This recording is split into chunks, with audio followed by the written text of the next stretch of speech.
King David here, doing a 20-minute book highlights. We're in this book again, The Secret History of Human Resets, the Great Mud Flood of 1834, the 1587 Plasma Event, the Biblical Flood, and Other Historical Reset Theories series by Donnie Davis. Quick one, because I've got other things to do. Very busy man. Religious and military schools for elite children.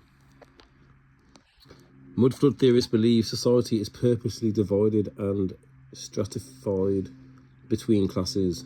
That's true. I think everyone can see that, man. That's definitely true. During the repopulation period, children groomed for the upper class were placed in elite boarding schools, while underclass children were placed in workhouses. During the 1800s, boarding schools were associated with the ruling class. Religious boarding schools, especially Jesuit ones, prepared future students for careers in diplomacy. Military life was for those of lesser stature. Religious boarding schools kept children busy. Students woke up at 5 a.m, said prayers, and they dressed, attended lessons by 6 a.m, ate 2 meals each day, and finished lessons by 8 p.m. when they went to bed. Military boarding schools were prepared boys for military life. Sons of officers and administrators of the empire attended boarding schools, while their parents fulfilled political and military posting overseas. Military toilets with doors. Boarding schools, and they were known for bad food, and beating from an early age. There was no fresh fruit, no toilets with doors, and no restraint on bullying. While an institution would be illegal today, I doubt it, because they still do that kind of things in secret. You see how they treat my people. You see how they try and harass me and my son, man, on a regular basis, man. So nothing's changed, man. We're prisoners of war, man. You understand? We had our lands and estates stolen, and a false narrative presented to us, yeah. And that's why they messed with my phone, because they didn't want this kind of information to come forth to the general public, man. You understand? They want to keep it hidden within secret societies. It was a character forming in the 19th and early 20th centuries. There's a picture. During the 19th century, the United States Military Academy and West Point were allegedly responsible for the construction of the bulk of the nation's earliest waterways, infrastructure, harbours, the Washington Monument, and surveys for the future transcontinental railroads, the greatest engineering feat in the history of the Panama Canal, completed in 1914 under the direction of Colonel George W. Can't pronounce that word for me, please. Dyslexic, ADHD, autistic. Class of 1880.